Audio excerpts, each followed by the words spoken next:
Didn't exactly turn out the way you wanted it to, did it? No, I mean, I still can't believe Sheila did that to Eric. Left him standing at the altar. It just doesn't make sense. Weren't you overreacting just a bit? No, Eric really doesn't deserve this. He deserves far better. Oh, it's Eric and the way that he was treated. That's what's brought this mood on. Yes, of course. Brooke, you had a lot riding on this marriage, and none of it had anything to do with Eric. What happened at that chapel today had a big effect on you and Ridge, though, didn't it?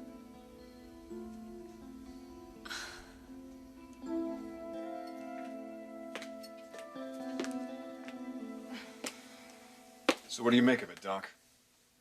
What Sheila did, I don't know what to make of it. It's not like Dad had to twist her arm to get her to that altar. It's just the opposite. This doesn't make sense. No, not when you put it that way, it doesn't. Sheila was not exactly the reluctant bride. She was in a cold sweat to marry Dad. When she finally has him, she runs out of the church. There's obviously a lot more going on here than we even know about. Yeah, but what? I don't think we can look to Sheila for answers. I think we need to look in another direction. Like where? In the direction of Lauren Fenmore, maybe?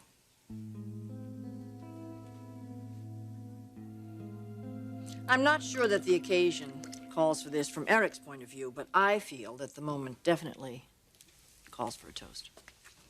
Indeed it does. Thank you for saving my family from a crisis, and thank you for saving Eric from a terrible mistake. The biggest of his life. The biggest. Of course, only you know for sure, but thank you from all of us. How am I going to repay you? No payment necessary. Oh, come on, let me take you out and buy you dinner. No, I've got a plane to catch. Tonight? You mean you're not going to stay another day? I'd love to, but I have a mountain of work, and I really want to get back to my family. Of course you do. How am I ever going to acknowledge this generosity of yours? We dodged a bullet. Be grateful for that. I think perhaps Eric and I may have, but I'm not so sure about you. Believe me, I did. So here you are leaving. It's over. Sheila's gone. She's out of our lives forever, and... What did she do to you? Tell me about it. Tell you about what? What happened between you and Sheila? What did she do to you?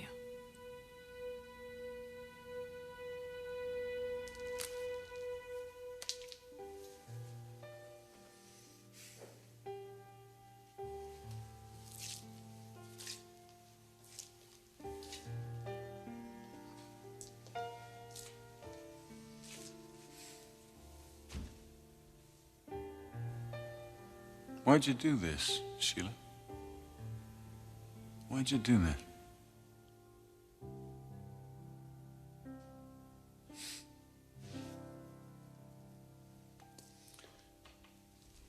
Well, it's over. Let's just end it here.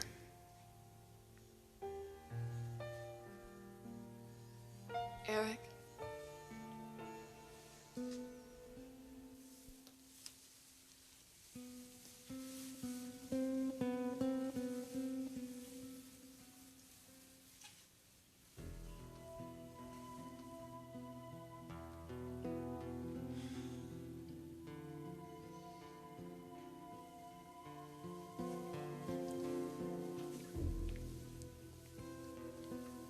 What are you doing here?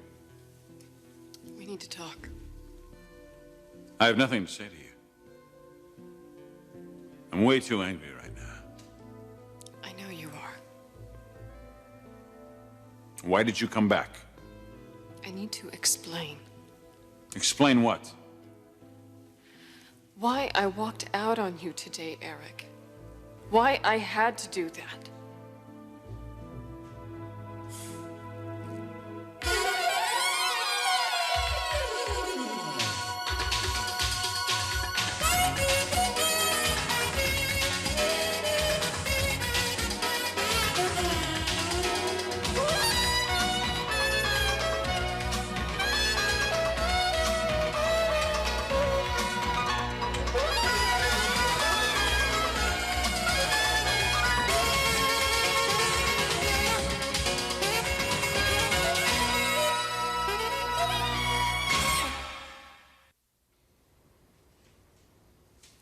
You don't have to answer.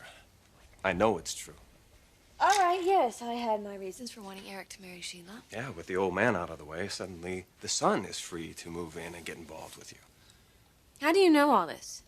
Nobody researches a case the way I do. And I've got a hell of a case on you, Brooke Logan. Forrester. Whatever. So if you're such a good researcher, you should know how important Ridge is to me. Yes, I know. Which tells me that you have lost your ability to be objective. And as a scientist, that's frightening. What are you talking about? Look at your life, for God's sake, Brooke. What you're doing, the way you're going after Ridge. It's a waste, and it's stupid. Well, I don't think so. You don't think it's crazy, the logic that you're using? You want Eric to marry so that Ridge is convinced that his old man is finally over you and he can move in? I got news for you, Brooke. Ridge isn't gonna move in. Connor, stop it. He's a married man. Well, yes, he married Taylor, so I'd stay married to Eric. And a year later, you are still waiting for this guy who's got a beautiful wife to drop her and ride into your life on some white steed? Brooke, I don't want to hurt you. Oh, God knows, the last thing I want to do is hurt you.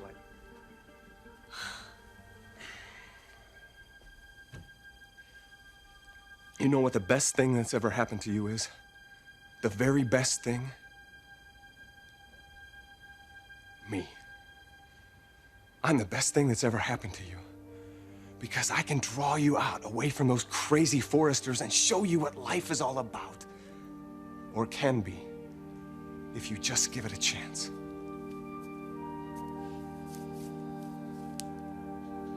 Believe me, Stephanie, if there's anyone that I'd love to confide in about this, it's you. Why can't you? Because it's not over. What do you mean? She's gone. She's probably halfway to Nevada by now. It's true. Well, then how is it possible that you can say it's not over? Someday I'll tell you about it. So she's out of our lives, and you're telling me she's not out of yours. For now, I will settle for having her out of yours and Eric's. That's why I came here. Lauren, how am I ever possibly going to thank you for this? I can think of something. Name it.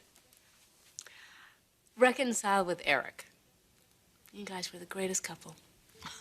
Well, we were good. We had some wonderful times together, yes. You were the best. Come on. I know you can do it. You could win him back. You could do it. Well, with Sheila gone, I suppose anything might just be possible. I'm gonna go finish packing.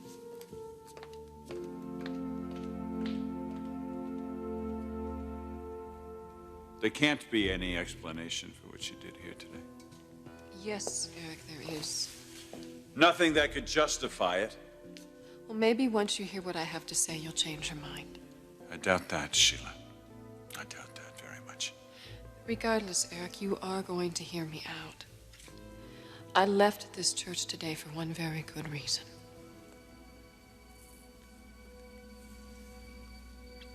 I did it for you.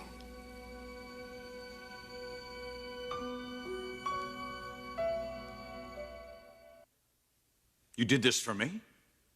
You ran out of this church? You left me standing at this altar and you did all that for my benefit? You expect me to believe that? No. But that's why I did it. Explain this to me.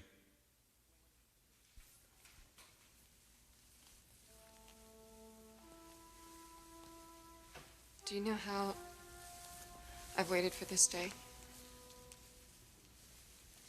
It's everything I ever longed for, everything I ever hoped for, Eric. To be standing at your side in front of a minister on our wedding day. God, how I wanted it. I wanted it so much that I shut out everything everyone's been trying to tell me for the last 2 months.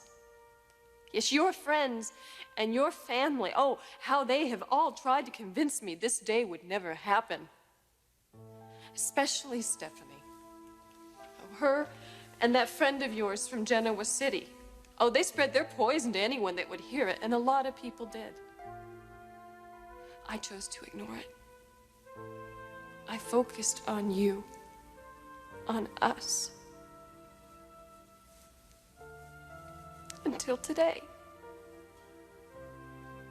So they finally got to you, is that what you're telling me? got to me was standing here at your side, a man that they love and revere, a friend and a father, and not one of them, not one person in this entire church, with the exception of Brooke, maybe, was in favor of this wedding. So they did get to you. I mean, that is why you ran out of here. That's what you're telling me. Well, I'm sorry, Sheila. That really doesn't hold any water. No, that's not why I walked out, Eric. It had nothing to do with them. It had everything to do with you. What's your point, Sheila? You're a family man, Eric. Your children, your grandchild, even your ex-wives are very important to you. You thrive on it. You love it, the unity, the closeness. Your business is even built on family. It's you, Eric. The single most salient characteristic about you, your personality, is family. And I stood here today, and I was aware of that like I'd never been aware of it before. Because I had come between you and your family. You were alienated from them.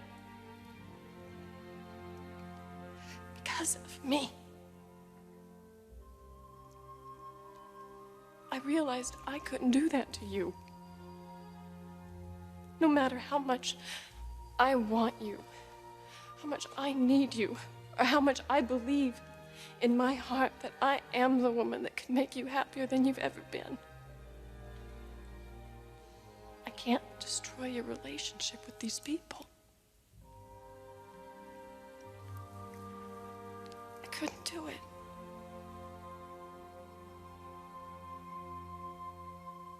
Lauren Finmore, there's that name again. And you know something? She and your mother have been seeing a lot of each other lately. You think Lauren has something to do with what happened today? Wouldn't surprise me one bit. Maybe I should sit down and have a talk with that woman. Well, doesn't really matter now. True. If she was involved, we should probably thank her. Yeah, it was a close call. You believe Brooke's standing up for Sheila? Could have strangled her. Yeah, why was she so in favor of this wedding? Do you know why? Oh, Brooke's logic is pretty convoluted these days. She looked lovely, didn't she? Yeah, she looked pretty good. She and Connor make a very attractive couple. Except that he's using her. How is he using her? Oh, come on, Taylor. Connor Davis is interested in one thing and one thing only, and it's not conversation. Oh, Ridge, he might have been that way in high school. The guy is after her body. He has no other interest in her. How do you know that? Because he's totally superficial. Well, Brooke obviously doesn't think so. Brooke is going through something. Believe me, she's not going to stick with Connor. There's no future there. Oh, you sound very sure of that. Well, I want to be sure of that. Connor. I suppose he could blind her if he blew enough smoke. God knows she's vulnerable enough. I just wish that he was out of her life.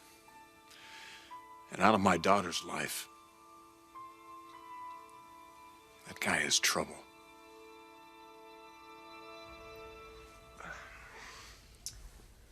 So, you're the best thing that ever happened to me, huh? Okay, one of the best. Oh, backing down? I'm a damn sight better for you than Ridge Forrester. And you give me the chance, and I will prove that to you, Brooke. I'll prove to you that we can be so hot together that you'll wonder why you ever cared about Ridge. You give me the word, and I promise you, Brooke Logan, your life will never be the same.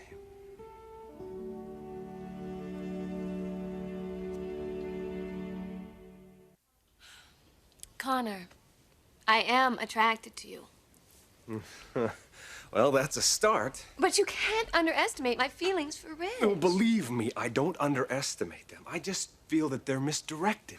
Well, they're not. I know it seems like I'm clinging to a dream, but it's not a dream. What I share with Ridge is a relationship unlike any I've ever had. I know he has very strong feelings for me, and those feelings are very rare and very special. He doesn't share them with anybody else. Not Taylor or anybody else but me. Okay, I don't deny any of that. All I'm saying is I wonder if it's right for you and for your children to be hanging your future on a married man. At least give something else a chance. If it doesn't work out, Ridge isn't going anywhere. But if it does work out, and you can have the love that you're craving and that you deserve, but you're not getting right now, if you could have that, Brooke, wouldn't that be wonderful?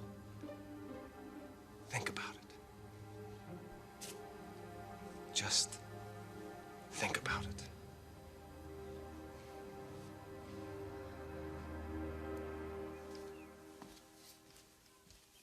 The limo's here, and oh, they've already put the luggage in. I guess this is it. Mission accomplished. I can't tell you how relieved I am. I owe you such a debt of gratitude, and so does Eric. One day he's going to realize that. I know he will. You give my best to everyone. And you go to work on Eric. He's going to be very lonely tonight. Not for long. Good for you. Now take care. I will. Come back and see you soon. I will. I promise.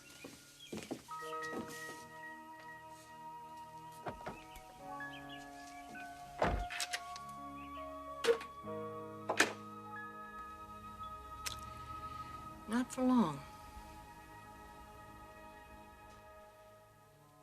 Yes, I have been disillusioned with my family for quite some time now. And yes, it does have to do with you. I am not going to be the source of your misery. I love you too much to do that to you. You haven't been the source of my misery, Sheila. Oh, maybe not yet. But today when I was standing here, I felt so much hatred and venom in this church. No, I think you're overstating it a bit here, aren't you? No, I don't think so. Your family despises me. Maybe you didn't feel it, but I did. This was my wedding day. My wedding day. Supposed to be the best day of my life. The happiest day of my life. And oh, I hoped for that. But when I walked down that aisle with you today, and everyone looked at us with so much bitterness and hatred and contempt, they weren't here to bless this marriage, Eric. They were here to curse it. I couldn't start my life like that with you. It would have been wrong. Well, you're right about one thing. Take a very strong person to withstand all that. Stronger than Brooke, certainly. Maybe even stronger than Stephanie. A woman who could withstand the pressure of a family who insisted that she conform to an image they have. Obviously, that person isn't you. I wanted so badly to make you proud of me. I was proud of you. I love you, Sheila. I know. That's why I came back. A wife is important to you. No matter whom you end up marrying, she's going to have to go through the same problems I did with Stephanie and the others. What I did today was wrong, Eric. It was terribly wrong, and I shouldn't have done it. But to stand with you at an altar before God and a minister, with a church full of people that feel nothing but animosity toward me. I couldn't take those vows under those conditions. I just couldn't do it. But it doesn't mean I don't love you. Because I do. And I want to marry you. Like I've never wanted to before. If it's still an option, Eric. So will you marry me? In spite of everything. you still